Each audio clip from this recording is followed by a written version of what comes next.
셋, 별.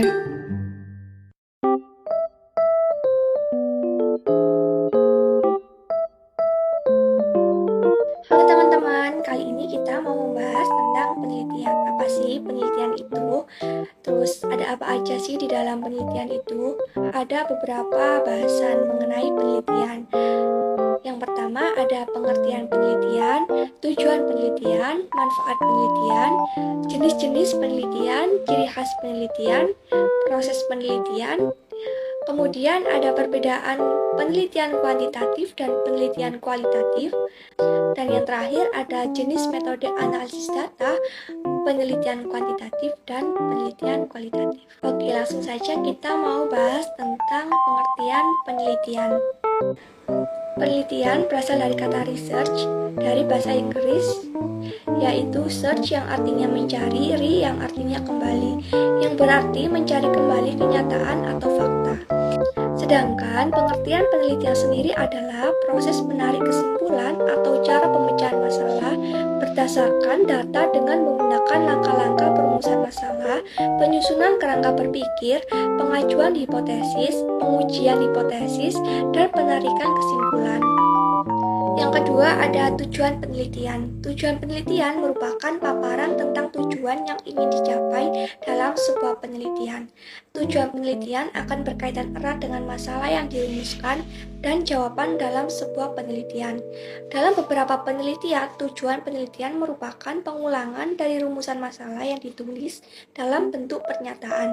Tetapi akan terlihat berbeda bila dalam penelitian yang relatif kompleks karena akan secara tegas menunjukkan arah dari penelitian. Tujuan paling ujung dari penelitian adalah merumuskan pertanyaan dan memberikan jawaban pada pertanyaan tersebut.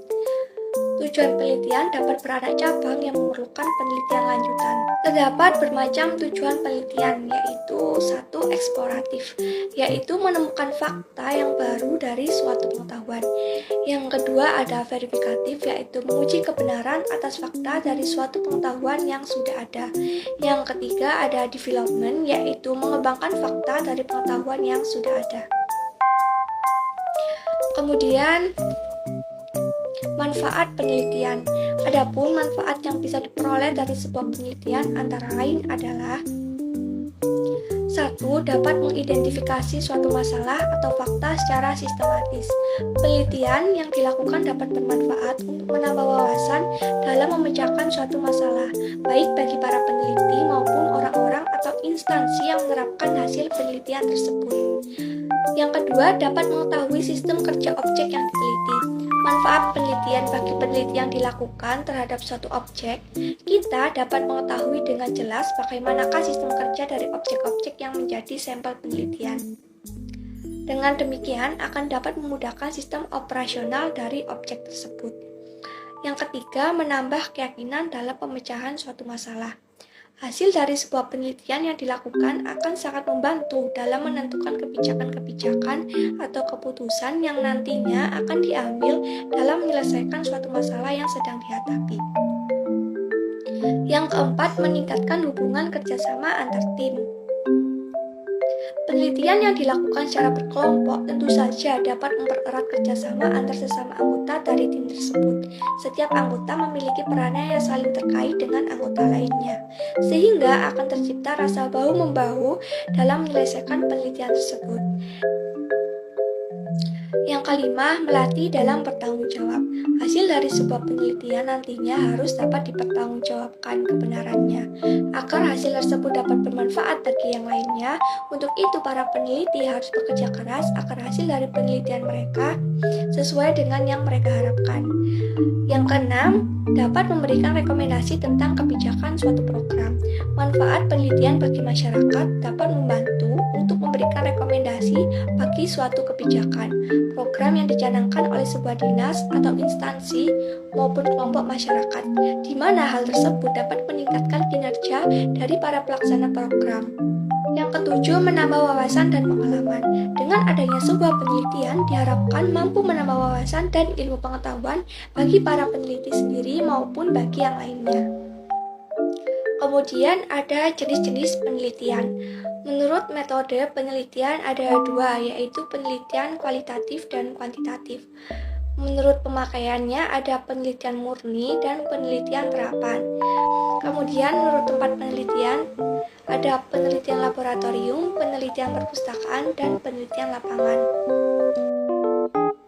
Kemudian ada ciri khas penelitian. Ciri khas penelitian yang pertama ada bersifat sistematis dan logis. Artinya, penelitian dilaksanakan melalui prosedur atau langkah-langkah yang berurutan. Selain itu, penelitian juga harus dibuat secara logis dan tidak memanipulasi hal apapun di dalamnya. Kemudian bersifat ilmiah, artinya hasil penelitian harus bisa dipertanggungjawabkan serta bisa dibuktikan kebenarannya. Maka, penelitian harus menyajikan berbagai data atau temuan fakta. Kemudian efisien dan manfaatnya, artinya penelitian harus disusun seefisien mungkin dan bisa dipahami oleh banyak kalangan. Selain itu, penelitian juga harus memiliki kontribusi bagi pengembangan ilmu pengetahuan. Dan yang terakhir, analitis, artinya penelitian harus dilakukan, diuraikan, serta dijelaskan melalui proses metode ilmiah. Hubungan sebab akibat antar variabel juga harus diuraikan dengan jelas dalam penelitian. Bagian selanjutnya ada proses penelitian. Proses penelitian dibagi menjadi beberapa bagian, yaitu ada perencanaan, pengumpulan data, analisis data, kemudian penulisan laporan. Baik, di tahap perencanaan ini kita harus menentukan tema atau topik penelitian. Untuk memilih tema atau topik penelitian, seorang peneliti harus memiliki kepekaan terhadap kehidupan yang dihadapi. Seorang peneliti dapat memilih tema dari berbagai sumber, seperti fenomena sosial yang terjadi dalam kehidupan, kajian kepustakaan, informasi yang diberikan oleh pihak lain. Kemudian, mengidentifikasi masalah. Pada tahap ini, seorang peneliti harus terlebih dahulu mencari apa masalah yang akan diteliti. Kemudian, merumuskan masalah. Dalam tahapan ini, peneliti membuat rumusan masalah dari penemuan masalah yang ada, berdasarkan masalah-masalah yang akan diteliti. Kemudian mengadakan studi pendahuluan. Tahapan ini dilakukan untuk mengumpulkan informasi berkaitan dengan masalah yang akan diteliti. Dengan begitu, maka akan diketahui keadaan atau kedudukan masalah yang akan diteliti. Hasil yang didapat dari studi pendahuluan berguna untuk menyusun kerangka teoritis tentang pemecahan masalah dalam bentuk hipotesis yang akan diuji kebenarannya melalui pelaksanaan penelitian lapangan. Studi pendahuluan dapat dilakukan dengan melakukan studi dokumenter, kepustakaan, dan studi lapangan. Kemudian merumuskan hipotesis. Hipotesa merupakan dugaan sementara yang akan dibuktikan kebenarannya dari masalah yang sedang diteliti. Kemudian menyusun rencana penelitian. Ini merupakan pedoman selama melaksanakan penelitian. Sebagai suatu pola perencanaan, harus dapat mengungkapkan hal-hal yang berhubungan dengan kegiatan pelaksanaan penelitian yang memuat hal-hal berikut ini. Yang pertama, masalah yang diteliti dan alasan mengapa melakukan penelitian. Yang kedua, bentuk atau jenis data yang dibutuhkan. Yang ketiga, tujuan dilakukannya penelitian. Yang keempat, manfaat atau kegunaan penelitian. Yang kelima, di mana dilakukannya penelitian. Yang keenam, jangka waktu pelaksanaan penelitian. Yang ketujuh, organisasi kegiatan dan pembiayaan. Yang kedelapan, hipotesis yang diajukan.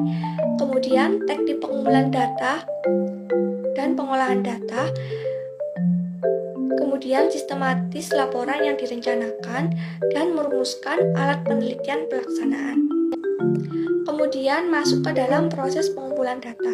Pada tahap pengumpulan data didasarkan pada pedoman yang sudah dipersiapkan dalam rancangan penelitian. Data yang dikumpulkan melalui kegiatan penelitian dan dijadikan sebagai dasar untuk menguji hipotesis yang diajukan. Kemudian masuk ke dalam proses analisis data. Tahapan ini dilakukan setelah data terkumpul semua, kemudian dilakukan analisis dan hipotesis yang diajukan dan diuji kebenarannya melalui analisis tersebut. Kemudian penulisan laporan. Penulisan laporan merupakan tahap akhir dari rangkaian proses penelitian. Tahapan ini yaitu membuat laporan mengenai hasil penelitian secara tertulis. Laporan secara tertulis perlu dibuat agar peneliti dapat mengkomunikasikan hasil penelitiannya kepada para pembaca atau penyandang dana. Oke, yang selanjutnya kita akan membahas tentang perbedaan penelitian kuantitatif, kualitatif, dan penelitian kombinasi. Yang pertama, sifat realitas. Penelitian kuantitatif. Realitas dipandang sebagai suatu yang konkret, dapat diamati dengan panca indera. Peneliti dapat menentukan hanya beberapa variabel saja dari objek yang diteliti, kemudian dapat membuat instrumen untuk mengukurnya.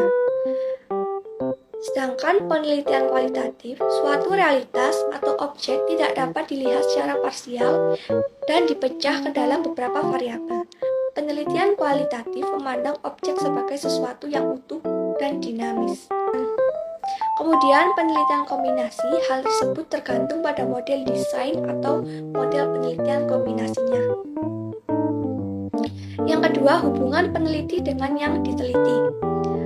Kalau penelitian kuantitatif bersifat independen dan menggunakan kuesioner sebagai teknik pengumpulan data, maka peneliti kuantitatif hampir tidak mengenal siapa yang diteliti atau responden yang memberikan data. Kalau penelitian kualitatif, peneliti sebagai human instrument dengan teknik pengumpulan data participant observation serta in-depth interview, maka peneliti harus berinteraksi dengan sumber data. Sedangkan penelitian kombinasi, hubungan antara peneliti dengan yang diteliti dapat independen dan dapat juga interaktif. Kemudian yang ketiga, hubungan antar variabel. Kalau penelitian kuantitatif cenderung melihat hubungan variabel terhadap objek yang diteliti, dalam penelitiannya ada variabel independen dan dependen.